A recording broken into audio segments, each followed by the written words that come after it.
ఏ రోజు కూడా కాంగ్రెస్ ప్రభుత్వం వచ్చినాక ఈ ఎస్ఆర్ఎస్పి కాలంలో కనీసం గొడ్లు మేకలు తాగడానికి కూడా నీళ్ళు రాకుండా అయిపోయినాయి. ఇదంతా రైతులకు దీన స్థితిలో ఉర్రు. ఇక్కడ ఎస్ఆర్ఎస్పి కాలువలు వచ్చినాయని గతంలో పత్తి పండించేది, బొబ్బెర్లు పండించే బీడు భూములు కూడా అందరూ అచ్చుకట్టుకోవడం జరిగింది. రకరకాల డబ్బులు ఎక్కువ తక్కువ డబ్బులు పెట్టి రైతాంగం అంతా అచ్చుకట్టడం జరిగింది.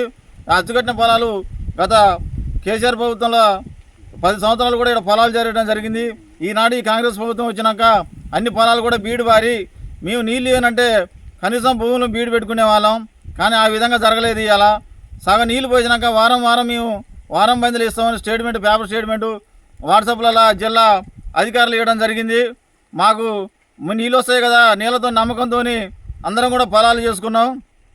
చివరికి వచ్చేసరికి వారం పోయి ఒక్కరోజు కూడా నీళ్ళు ఈ కాలంలోకి రాలేదు. ఈరోజు ఆ పొలాలన్నీ కూడా మాకు వచ్చిన బోర్లు కూడా లోపల జలం తగ్గిపోయి కనీసం గ్రౌండ్ వాటర్ లేకుండా గ్రౌండ్ వాటర్ బోర్లన్నీ ఎండిపోయి ఇలా రైతుల పరిస్థితి అగమ్య గోచరంగా తయారైంది.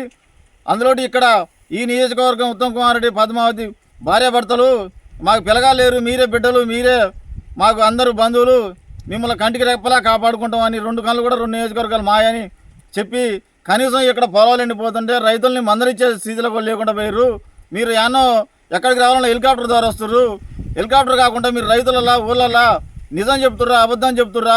ఈ పొలాలు ఎట్లున్నాయి? ఈ మునగాల మండలంలో ఇక్కడ ఇదిలోతండ కానీ, నేలమారి కానీ, వెంకటరామపురం కానీ, తాడవాయి కానీ, మాదారం కానీ, మోత మండలం కానీ, ఇక్కడ పక్కన పనమాడు మండలం కానీ ఇన్ని గ్రామాలలో అసలు పొలాలు ఎండిపోతున్నాయా? ఈ మీడియా వాళ్ళు ఏం చేస్తుర్రు? ఈ రైతులు ఏం మొత్తుకుంటుర్రు? ఏం చేస్తున్నారు? కనీసం వాళ్ళని ఏం చేస్తే బాగుంటుంది? మనం ఈ చివరి దశలో ఒక 20 రోజులన్నా వాటర్ చేయగలిగితే ఈ రైతాంగాన్ని కొద్దిగా బతికించిన వాళ్ళు అవుతారు. దయచేసి మీకు దండం పెట్టి చెప్తున్నాం, రైతుల ఉసురు తగులుతుంది. మీరు ఎలాంటి ఇబ్బందులున్నా చివరి భూముల వరకు 20 రోజులు నీళ్ళు ఇచ్చి రైతులను ఆదుకోవాలని మీకు పదే దండం పెట్టి చెప్తున్నాం.